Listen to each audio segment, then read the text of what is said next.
अमरूदों का बाग था।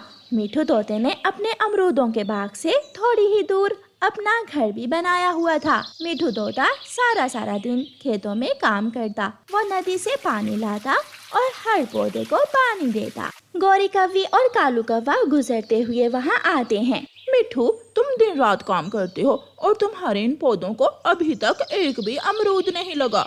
क्यों मुफ्त में सारा दिन मरते हो? कोई और काम धंधा कर लो। तो क्या मैं भी तुम्हारी तरह चोरियां शुरू कर दूं? जाओ जाओ अपना काम करो। मैं मेहनत करता हूँ और मेहनत का फल हमेशा मीठा होता है। देखते हैं तेरी मेहनत का फल कितना मीठा होता है। चल कालू, छोड़ इस मोटी चोंच वाले को। कव्वी और कौवा चले जाते हैं और तोता फिर से अपने काम में लग जाता है। मौसम बदलता है, हवाएं चलती हैं, धूप छांव दिन रात। और फिर एक दिन तोते के अमरूदों के पेड़ों पर सफेद रंग के छोटे छोटे फूल लगते हैं, जिन्हें देखकर तोता बहुत खुश होता है।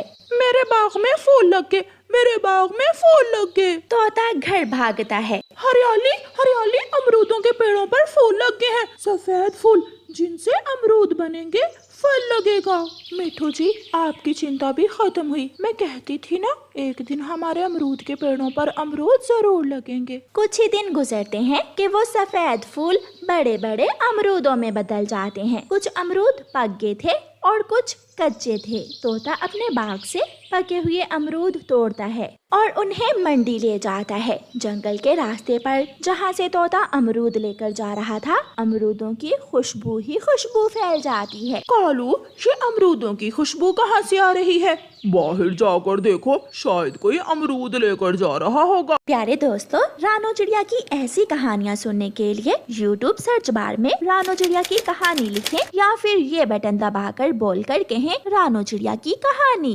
और घर से बाहर निकलती है। कालू, कालू जी, देखो देखो, वो तोता अमरूद लेकर जा रहा है। उसके बाग में अमरूद पक गए और हमें पता ही नहीं। चिंता ना करो गौरी, दिन में वो बाग तोते का और रात को वो बाग हमारा होगा। तो फिर आज रात ही काम शुरू करते हैं। तोता अपने काम से थका हारा घर जाकर सो जाता है। कौवा और कव्वी तोते के अमरूदों के बाग में चले जाते हैं। ये भी सफेद, ये भी सफेद, मैं तो लाल अमरूद ही खाऊंगी। गौरी अमरूद तोड़ती और एक चोंच मारकर फेंक देती। ऐसे गौरी कव्वी ने पेड़ों के नीचे अमरूद कुतर कुतर कर ढेर लगा दिया था। खट्टा है, ये भी खट्टा है, मैं तो मीठा और पका हुआ अमरूद ही खाऊंगा। कव्वी और कौवा एक टोकरी अमरूदों से भर लेते हैं और काफी सारे अमरूद जाया करते हैं। सुबह हो जाती है। मैं लुट गया, मैं बर्बाद हो गया। ये किसने किया? कौन मेरा दुश्मन है जिसने मेरी सालों की मेहनत मट्टी में मिला दी? तोता अपने पेड़ों के नीचे गिरे हुए अमरूद देखकर रोने लग जाता है। आज रात से मैं अपने बाग में ही सोया करूंगा, फिर देखता हूँ कौन मेरे अमरूद तोड़ता है। फिर उस रात तोता अपने बाग में ही एक पेड़ के नीचे बिस्तर बिछा लेता है। कौन है? कौन है? कौन है यहाँ? तोता आहिस्ता आहिस्ता ऐसे बोले जा रहा था कि कोई चोर बाग में न आए। और फिर आधी रात के बाद तोते को नींद आ जाती है और तोता सो जाता है। जैसे ही तोता सोता है, कव्वी और कौवा भी अपनी टोकरी लेकर आ जाते हैं। कालू, वो देखो, तोता सो रहा है। ज्यादा शोर मत करना, वरना वो तोता उठकर टें टें करने लगेगा। कौवा और कव्वी अमरूद तोड़ते हैं और कुछ कच्चे अमरूद नीचे फेंककर भाग जाते हैं। मिठू जी उठो, देखो आज फिर किसी ने कच्चे अमरूद तोड़कर फेंक दिए हैं। मिठू उठ जाता है। क्या करूं, आधी रात के बाद नींद आ गई थी। सारा दिन काम करता हूं और वो चोर का बच्चा मुझे सुकून से सोने भी नहीं देता। शाम हो जाती है। तोते भैया, आप चिंता ना करें, मैं अपना काम अच्छी तरह करूंगी। चिड़िया, जैसे ही चोर को देखो शोर मचा देना, मैं छोड़ूंगा नहीं उस चोर को। तोता चिड़िया को अपने बाग में रात की रखवाली के लिए रख लेता है और रात होते ही चिड़िया अमरूदों के बाग की रखवाली के लिए आ जाती है। चिड़िया अमरूदों के बाग में बैठने की बजाय झाड़ियों में छुपकर बैठ जाती है। थोड़ी ही देर बाद रोज की तरह कौवे आ जाते हैं। कालू जी, मेहनत करेगा तोता और मीठा फल खाएगी गौरी कव्वी। चिड़िया भी झाड़ियों से निकलकर आ जाती है और मार भी खाएगी गौरी कौवी। चोर चोर चोर! चिड़िया शोर मचाती है। चिड़िया चिड़िया प्लीज चुप कर जाओ, क्यों मरवाओगी? चिड़िया अगर तुम भी अमरूद चोरी करने आई हो तो मिलकर करते हैं तोते के अमरूद चोरी। मुझे तोते ने अमरूदों की रखवाली के लिए रखा है। तोता भी अपने घर से एक बड़ी लाठी लेकर आ जाता है। अगर भागने की कोशिश की तो सर फोड़ दूंगा। काले कौवो कब तक चोरी करोगे? एक दिन तो पकड़े ही जाना था। तोते मेरे भाई, मेरे सुंदर भाई, मुझे भूख लग गई थी, सोचा अपने भाई के बाग से 2 अमरूद ही खा लेती हूँ। इसका फैसला सुबह होगा। तोता दोनों कौवों को अमरूद के पेड़ के साथ बांध देता है। सुबह हो जाती है। तोता सबको बुलाता है। पंचायत लग जाती है। छी कौवो, बहुत बेशर्म हो तुम। अगर अमरूद ही खाने थे तो तोते से मांग कर खा लिए होते। दोस्तों, इन कौवों ने मेरा बहुत नुकसान किया है। अब आप सब इन्हें जो सजा दोगे मुझे स्वीकार है। फिर कबूतर, चील और चिड़िया सलाह करते हैं। हम सब ने सलाह की है कि कौवे तोते के अमरूदों के बाग को पूरा 1 महीना पानी देंगे, और अगर इन्होंने ऐसा ना किया तो सब मार मार कर इन्हें जंगल से निकाल देंगे। नहीं कालू, कालू जी, मैं बोझ नहीं उठा सकती। मैं कैसे नदी से पानी ला ला कर पेड़ों को दूंगी? गोरी चुप कर जा, अगर ज्यादा काई काई की तो बहुत पीटेंगे। फिर कौवा और कौवी हर रोज सुबह सवेरे ही तोते के बाग में आ जाते। तोता और चिड़िया भी लाठी लेकर बाग में पहुंच जाते। कौवा और कौवी तोते के सारे बाग को पानी देते। जल्दी करो, जल्दी काम करो, वरना एक लाठी मारकर पंख तोड़ दूंगा। कालू जी, इससे तो अच्छा था मैं अमरूद ना ही चोरी करती। गोरी, जो किया है अब भुगतना तो पड़ेगा ही। कौवे और कौवी इसीलिए तो कहते हैं, जैसा करोगे वैसा भरोगे। चोरी की सजा तो मिलेगी। कबूतर, कौवा और मानो चिड़ा तीनों मिलकर खेत में काम करते थे। उन्होंने अपने खेत में आलू की फसल लगा रखी थी, मगर कौवा हर समय काम में चोरी करता। उसे जो भी काम करना होता वो उसे अच्छे से ना करता। जब दोपहर होती तो उन तीनों की पत्नियां उनके लिए घर से खाना बना कर लाती। यार मानो, आज मेरी पत्नी मेरे लिए आलू वाले पराठे बना कर लाएगी, और मेरी पत्नी आज मेरे लिए लाएगी देसी घी और शक्कर, और कौवे गोरी क्या लाएगी आज तुम्हारे लिए?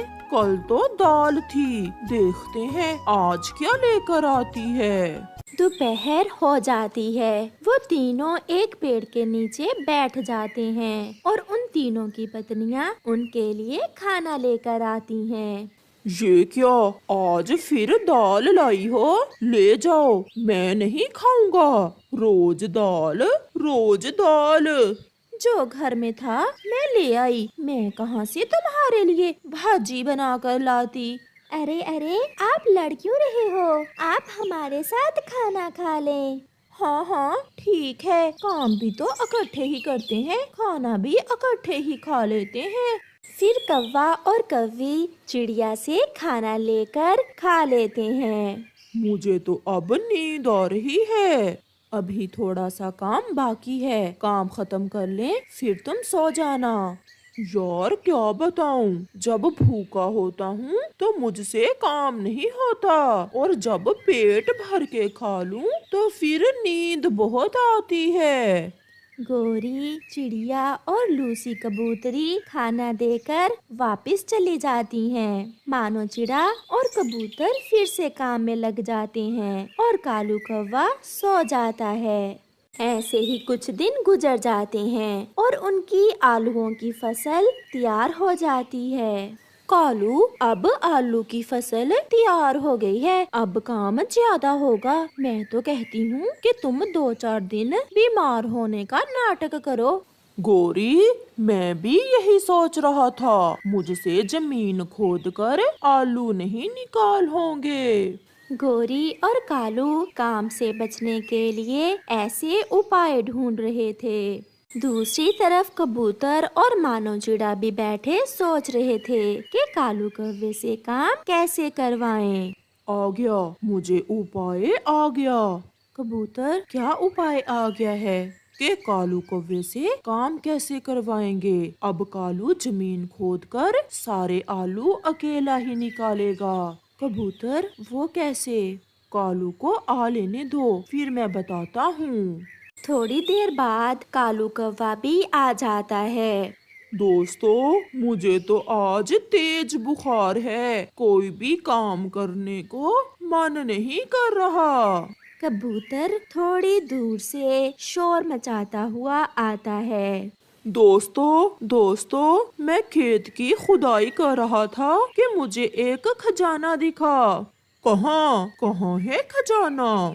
यही तो समस्या है कि मैं भूल गया, शायद यहाँ या फिर शायद वहाँ कहीं तो था। मैं आपको बताने आया तो मुझे भूल गया। अब भूल गया तो छोड़ो खजाने को, जब आलूओं की खुदाई करेंगे तो मिल जाएगा। ऐसा कहते हुए मानो और कबूतर वहाँ से घर चले जाते हैं, मगर कालू कौवा तो बैठा खजाने का ही सोच रहा था। कालू, कुछ करो, कबूतर और मानो से चोरी चोरी वो खजाना ढूंढ लो और अमीर बन जाओ, अमीर। फिर कालू कौवा घर जाकर गोरी को सारी बात बताता है। अच्छा ही हुआ जो कबूतर भूल गया कि उसने खेत में खजाना कहाँ देखा था। अब हम जाकर सारा खजाना ढूंढ लेते हैं। फिर वो दोनों खेत में जाकर खुदाई शुरू करते हैं। वो शाम तक सारा खेत खोद देते हैं, मगर उन्हें खजाना कहीं भी नहीं मिलता। कालू, अब तो सारा खेत छान लिया, कहाँ है खजाना? यहाँ तो आलू ही आलू हैं, खजाना तो कहीं नहीं दिख रहा। शाम को मानो चिड़ा और कबूतर भी आ जाते हैं। मेरा उपाय काम कर गया, मानो कालू और गोरी ने सारा खेत खोद दिया है। यार कबूतर, हम दोनों सुबह से खजाना ढूंढ रहे हैं, मगर यहाँ तो कोई खजाना नहीं है। होगा भी कैसे? मैंने तो झूठ बोला था, क्योंकि ऐसे तुम जमीन से आलू निकालने में हमारी मदद ना करते। कालू जी, बड़ा चातर निकला कबूतर, इसने हमसे सारा काम करवा लिया। ऐसे आप भी तो काम नहीं करने वाले थे, कोई ना कोई लालच तो देना ही था तुम्हें। फिर वो सारे आलू इकट्ठे कर लेते हैं जो गोरी और कालू ने खजाना ढूंढते हुए जमीन से निकाले थे। कुछ दिन गुजर जाते हैं और फिर वो तीनों उस खेत में मकई की फसल बो देते हैं। कालू फिर से काम में चोरी करता है। जब भी काम का समय होता वो धूप में जाकर सो जाता। यार बस बहुत हो गया, अगली बार हम कालू से खेत बांट लेंगे। मैं ऐसे आलसी पक्षी के साथ काम नहीं कर सकता। यार जैसा भी है, हमारा दोस्त तो है ना, अगर काम नहीं करता तो क्या हुआ, काम में हमारा दिल तो लगाए रखता है। दिन गुजरते गए और फिर मकई की फसल पककर तैयार हो जाती है। कालू, अब हमारी मकई की फसल पककर तैयार होने वाली है। हम दिन में काम करेंगे और तुम रात को फसल की रखवाली करोगे। फसल की रखवाली? ये तो बहुत मुश्किल काम है। तो फिर आप दिन में काम कर लेना और हम रखवाली कर लेंगे। ये तो उससे भी ज्यादा मुश्किल है, मैं रखवाली ही कर लूँगा। फिर वो ऐसा ही करते हैं। मानो और कबूतर दिन में खेत में काम करते हैं और जैसे ही रात होती है, कालू कौवा और गोरी मकई की फसल की निगरानी करने आ जाते हैं। वो बहुत शैतान थे। कालू जी, कबूतर और मानो चिड़ा तो घर में सो रहे हैं, क्यों ना हम कुछ मकई बेच दें, उन्हें कौन सा पता चलेगा। बात तो तुम्हारी ठीक है गोरी, ऐसे होगा डबल मुनाफा। हम उनसे अपना हिस्सा भी लेंगे और चोरी मकई भी बेच लेंगे। फिर हर रोज रात को कौवा और कौवी कुछ मकई तोड़ते और उसे उल्लुओं को बेच देते। उल्लू भाई, किसी को बताना ना कि हम रात में आपको मकई बेचते हैं। मैं नहीं बताऊंगा और तुम भी ना बताना। यार मानो, मुझे ऐसा लग रहा है कि हमारी मकई की फसल हर रोज कम हो रही है। यार ये आपका वहम है। फिर चिड़िया और लूसी घर से खाना लेकर आ जाती हैं। हाय मैं मर गई, हमारी मकई की फसल तो आधी भी नहीं बची, फसल कहाँ चली गई? अभी थोड़ी देर पहले मैं भी मानो से यही बात कर रहा था, मगर मानो मेरी बात मान ही नहीं रहा था। यार कबूतर, रात को गोरी और कालू फसल की रखवाली करते हैं, फिर कैसे कोई चोर हमारी फसल चुरा सकता है? वो कौवा और कौवी भी फसल चुरा सकते हैं। ठीक कहा तुमने लूसी, आज रात कौवा और कौवी करेंगे मकई की रखवाली और मैं छुपकर करूँगा कौवों की निगरानी। फिर जब रात होती है तो कबूतर एक जगह छुपकर बैठ जाता है। आधी रात को उल्लू बोरी लेकर आता है और कौवे उसे मकई के भुट्टे तोड़कर दे देते हैं और उससे पैसे ले लेते हैं। तो यहाँ ये सब चल रहा है। कबूतर कौवों के पास जाता है। तो ऐसे रखवाली करते हो तुम फसल की? मैंने सब देख लिया है। नहीं, हमने तो कुछ भी नहीं किया। उल्लू तुरंत वहाँ से चला जाता है। अब सुबह बात होगी। फिर जब सुबह होती है तो मानो और कबूतर कौवे से कहते हैं, तुमने फसल की रखवाली करने की बजाय फसल ही बेच दी। तो क्या बुरा किया? अगर बेच दी है तो हमारा भी तो हिस्सा था फसल में। हमने अपने हिस्से की फसल बेच दी और जो बची है वो तुम दोनों रख लो। हाँ हाँ ठीक है, ये ठीक है, मगर ये फसल तो आधी से भी कम है। फिर मानो चिड़ा और कबूतर बाकी की फसल समेट लेते हैं। घर जाकर गोरी बहुत खुश थी। कालू जी, हमने मानो और कबूतर को लूट लिया। आधे से ज्यादा फसल थी जो हमने उल्लुओं को बेची थी। गोरी, वो पैसे कहाँ हैं जो हमने उल्लू से रात के अंधेरे में लिए थे? लाओ तो गिन लें कितने बने हैं। मैं अभी लाती हूँ। फिर गोरी वो पैसे लाती है। पैसे देखकर कालू की तो चीख निकल जाती है। नहीं, ये हमारे साथ क्या हुआ? गोरी, ये तो जाली नोट हैं। तो फिर क्या, चोरों को मोर पड़ गए? हाँ, वो उल्लू हम।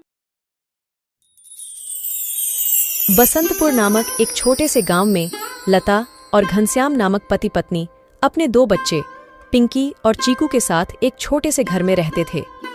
घनश्याम सेठ धनीराम के यहाँ खेतों में मजदूरी का काम करता था और लता गांव के एक बंगले में खाना और साफ सफाई का काम करती थीं। दोनों पति पत्नी खूब मेहनत और मशक्कत करके अपने और अपने बच्चों का पेट भरते थे। यूं तो हमेशा ही गर्मी के समय 40 डिग्री तक तापमान चला जाता था, लेकिन इस साल तापमान बहुत ज्यादा बढ़ गया था, जिस वजह से बसंतपुर गांव के लोग बहुत ज्यादा परेशान थे। दिन हो या रात हो, लोग गर्मी से बेहाल थे। इस साल तो बहुत ज्यादा गर्मी पड़ी है। इतनी कड़ी धूप में काम करना बहुत मुश्किल हो गया है।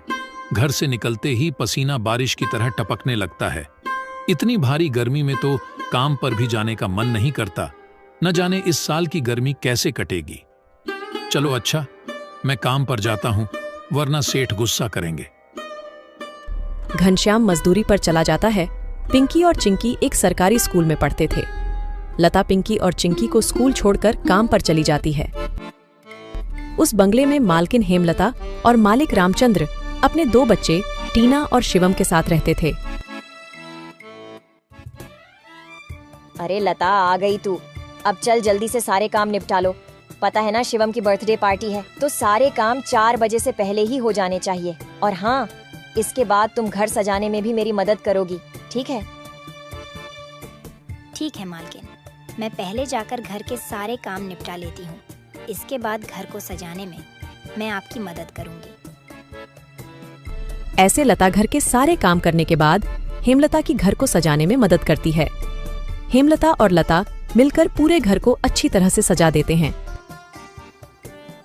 अच्छा मालकिन, मैंने घर के सारे काम निपटा दिए हैं और पार्टी की सारी तैयारी भी हो गई है, तो अब मैं घर जाती हूँ। हाँ ठीक है, लेकिन पता है ना तुम्हें आज शिवम की बर्थडे पार्टी है, तो तुम शाम को 7 बजे अपने बच्चों के साथ पार्टी में आ जाना। और हाँ, मुझे तुम्हारी थोड़ी मदद की भी जरूरत होगी। ठीक है मालकिन, मैं शाम के समय बच्चों के साथ यहाँ आ जाऊंगी। ऐसा कहकर लता घर चली जाती है और दोनों बच्चों को तैयार करके शाम को 7 बजे पार्टी में आ जाती है। पार्टी बहुत ही शानदार होती है। लता के बच्चे इतना बड़ा घर देखकर कहते हैं, अरे यार चिंकी, यह घर कितना बड़ा है और कितना सुंदर है। बाहर कितनी गर्मी है, फिर भी इनके घर के अंदर कितना ठंड लग रहा है। पिंकी और चिंकी की बातें शिवम सुन लेता है और वह उनसे कहता है, अरे ये घर ठंडा इसलिए लग रहा है क्योंकि हमारे घर में हर कमरे में एसी लगा हुआ है। ओह, मतलब कि एसी लगाने से घर बहुत ठंडा हो जाता है। दीदी, हम भी अपने पिताजी को अपने घर में एसी लगाने के लिए बोलते हैं ना, हमारे घर में भी बहुत ठंडा लगेगा। चलो बच्चों, इधर आओ, केक काटने का टाइम हो गया है। जब केक काटने लगता है तो पिंकी और चिंकी एसी की ठंडी ठंडी हवा खाते खाते शिवम के कमरे की तरफ चले जाते हैं और शिवम के कमरे के बाहर खड़े होकर एसी की ठंडी ठंडी हवा का मजा लेने लगते हैं। एसी की ठंडी ठंडी हवा खाते खाते वह दोनों कमरे के अंदर चले जाते हैं। दीदी, यह कमरा तो सबसे ठंडा है, इसमें कितनी ठंडक है। और दीदी, यह देखो, यह बिस्तर कितना सुंदर है, बिल्कुल मखमल जैसा। दोनों बेड पर बैठ जाते हैं और ठंडी ठंडी हवा का आनंद लेने लगते हैं। देखते ही देखते 15 मिनट बीत जाते हैं और आराम करते करते कब दोनों की आंख लग जाती है, उन्हें पता ही नहीं चलता। इतने ही देर में अचानक से शिवम की बहन टीना कमरे में आ जाती है। वह पिंकी और चिंकी दोनों को शिवम की बेड पर लेटा देखकर जोर से भड़कती है। ये दोनों मेरे कमरे में क्या कर रहे हैं? माँ इधर आओ, देखो ये दोनों मेरे बेड पर क्या कर रहे हैं। टीना की आवाज सुनकर हेमलता कमरे में आती है। तुम दोनों अभी के अभी मेरे बेड से उठो। पिंकी और चिंकी हेमलता की आवाज सुनकर जग जाते हैं। लता भी हेमलता की आवाज सुनकर भागी भागी चली आती है।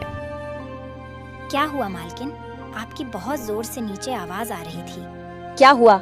ये पूछ क्या नहीं हुआ? ये देख नहीं रही तू? तेरे बच्चों ने अपने गंदे मेले बदबूदार कपड़ों से मेरा पूरा बेड गंदा कर दिया। तेरे बच्चों ने एसी देखा नहीं कि सोने चले मेरे बेड पे। हद होती है यार। मैं तो तेरे बच्चों को इसलिए बुलाया था कि इनका भी थोड़ा मन लग जाएगा। इन्होंने कभी ऐसी पार्टी लाइफ में देखी नहीं होगी, ये भी देख लेंगे। पर ये तो अपनी औकात ही भूल गए। ये हमारा घर है, कोई धर्मशाला नहीं कि कोई भी भिखारी हमारे कमरे में आ जाएगा और आकर के सो जाएगा। तू अभी के अभी अपने बच्चों को लेकर निकल यहाँ से। और हाँ, कल से काम पर भी आने की जरूरत नहीं है। मालकिन ऐसा मत करो, मेरी बात तो सुनो। बच्चे नादान हैं। मैं वादा करती हूँ आगे से ऐसा दोबारा नहीं होगा।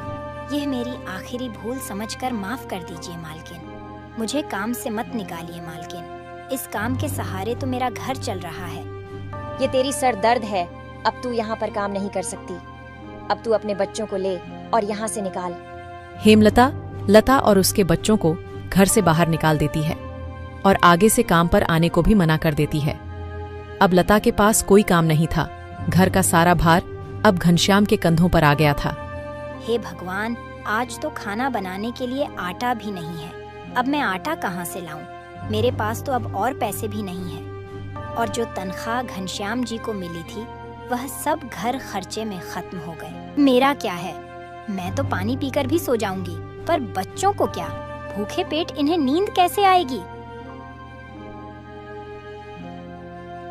आ गए आप। घर में राशन खत्म हो गया है। आज खाने में कुछ नहीं बना है। कोई बात नहीं, खाना आज मैं अपने साथ लेकर आया हूँ। सेठ जी के यहाँ पर आज दावत थी तो उन्होंने कुछ खाना बच्चों के लिए भी भिजवा दिया है। ऐसे उस रात तो वह सभी खाना खाकर सो जाते हैं। अगली सुबह लता फिर से अपनी मालकिन हेमलता के घर जाती है और उससे थोड़े पैसे उधार मांगती है। मालकिन, मेरे घर में खाने के लिए एक अनाज का दाना भी नहीं है। कृपया आप मुझे थोड़े से पैसे उधार दे दीजिए। तुझे देने के लिए मेरे पास कोई पैसे वैसे नहीं है। मैंने तुझे पहले ही काम से निकाल दिया था, फिर तेरी यहाँ आने की हिम्मत कैसे हुई? जा निकल यहाँ से और आइंदा यहाँ पर अपनी शक्ल मत दिखाइयो। हेमलता की कड़वी बातें सुनकर लता घर वापस जाने लगती है। तभी उसे रास्ते में एक पोस्टर दिखाई देता है। उस पोस्टर को देखकर लता वहीं रुक जाती है। पकोड़े बनाने वाले की जरूरत है। अधिक जानकारी के लिए इस दिए गए नंबर पर कॉल करें। पकोड़े बनाने तो मुझे आता है, अगर यहाँ मेरी नौकरी लग जाए तो घर का खर्च चलाने के लिए कुछ पैसे आ जाएंगे। ऐसा सोचकर लता उस पते पर पहुंच जाती है।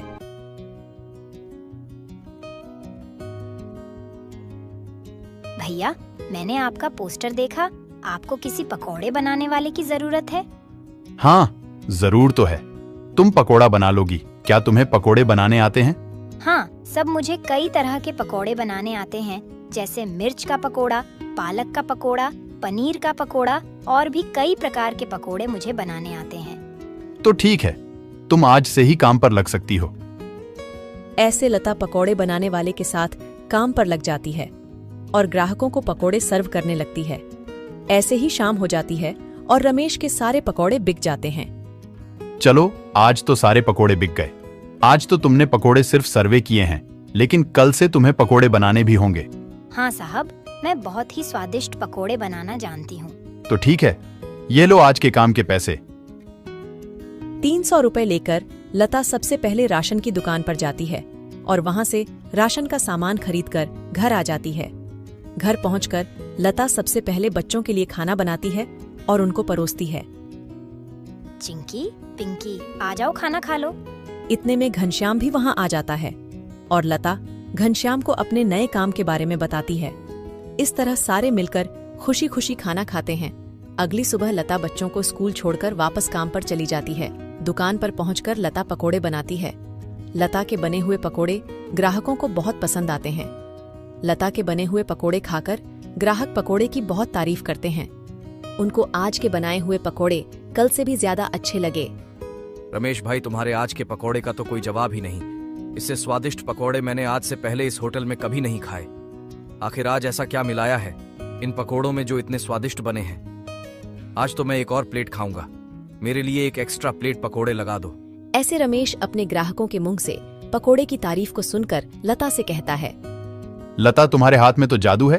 तुम्हारे हाथों के बने पकोड़े खाकर ग्राहक एक एक एक्स्ट्रा प्लेट पकोड़े खा रहे हैं। तुमने तो कमाल ही कर दिया। आखिर ऐसा क्या मिलाया है इन पकोड़े में जो ग्राहक इतनी तारीफ कर रहे हैं? साहब जी, कुछ खास नहीं मिलाया है, बस थोड़े से नमक मिर्च मसाले बराबर मात्रा में डाले हैं, बस। ऐसे रमेश के आज के पकोड़े बहुत जल्द ही खत्म हो जाते हैं। आज तो पकोड़े बहुत जल्द ही खत्म हो गए। कल से हमें और ज्यादा से ज्यादा पकोड़े बनाने होंगे। और हाँ, अब हमारी पकौड़ों की सेल और ज्यादा अच्छी होने लगी है, इसलिए कल मैं दुकान में एसी लगवा रहा हूँ। इससे ग्राहक भी एसी की ठंडी ठंडी हवा में पकोड़ों का मजा लेंगे और हमारे पकोड़े की सेल और ज्यादा बढ़ेगी। तुम क्या कहती हो? साहब, विचार तो बहुत अच्छा है। अगले दिन रमेश अपनी दुकान में एसी लगवा लेता है और जैसा उसने सोचा था वैसा ही हुआ। एसी लगने के बाद रमेश के दुकान पर ग्राहकों की संख्या बढ़ जाती है। ग्राहक ठंडी ठंडी हवा में बैठकर पकोड़े खाने का आनंद उठाते हैं।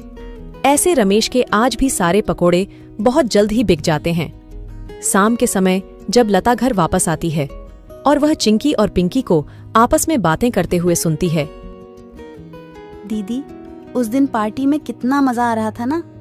कहाँ हम उस दिन एसी की ठंडी ठंडी हवा खा रहे थे और कहाँ आज हम इतनी गर्मी में बैठे हैं।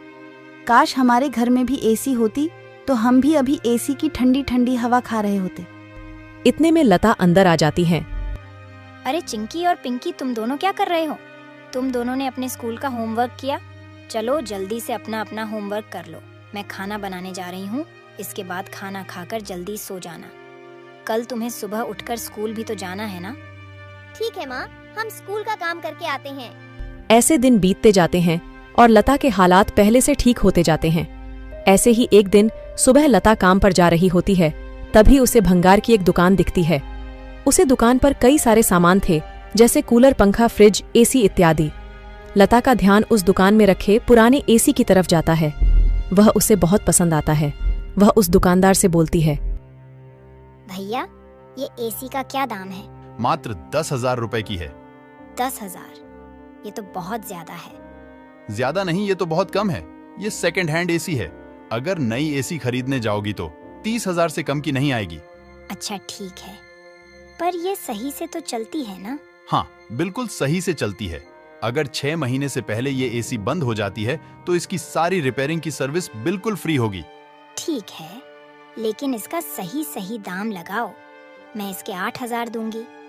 अगर तुम्हें देनी है तो मुझे ये ऐसी 8,000 में दे दो। ठीक है, बताओ कहाँ लगानी है। लता उस आदमी को अपने घर लेकर आती है। वह आदमी लता के घर पहुंचकर एसी को लगा देता है। एसी चालू करते ही ठंडी ठंडी हवा घर में फैलने लगती है। बच्चे भी इस ठंडी ठंडी हवा का मजा उठाते हैं। वह दीदी, क्या मजा आ रहा है। एसी की ठंडी ठंडी हवा, ऐसा लग रहा है जैसे बर्फ की चादर ओढ़ ली है हमने। इतनी कड़ी गर्मी में ये ठंडी ठंडी हवा बर्फ की चादर जैसी लग रही है। घर में एसी के लगते ही बच्चे बहुत खुश हो जाते हैं। घनश्याम भी घर पर आ जाता है। ओह, आखिर तुमने बच्चों की इच्छा पूरी कर ही दी। कैसे ना करती भला, बच्चे तो आखिर मेरी जान है। इनसे बढ़कर मेरे लिए कुछ भी नहीं। एसी लग जाने की वजह से बच्चे बहुत खुश होते हैं और लता की कमाई भी अच्छी होने लगती है। लता के बने हुए पकौड़ों की वजह से रमेश के दुकान पर ग्राहकों की भीड़ लगी रहती थी। इससे रमेश खुश होकर लता की तनख्वाह बढ़ा देता है। थोड़े दिन बाद घनश्याम भी सेठ धनीराम के यहाँ मजदूरी छोड़कर लता के साथ पकोड़े बनाने लगता है। दोनों को रमेश काफी अच्छी सैलरी देता था, जिससे उनका घर खर्च काफी आसानी से चल जाता था। बच्चे पूरी गर्मी ऐसी की ठंडी ठंडी हवा में गुजरते हैं और इस तरह वह लोग अपना जीवन खुशी खुशी जीने लगते हैं।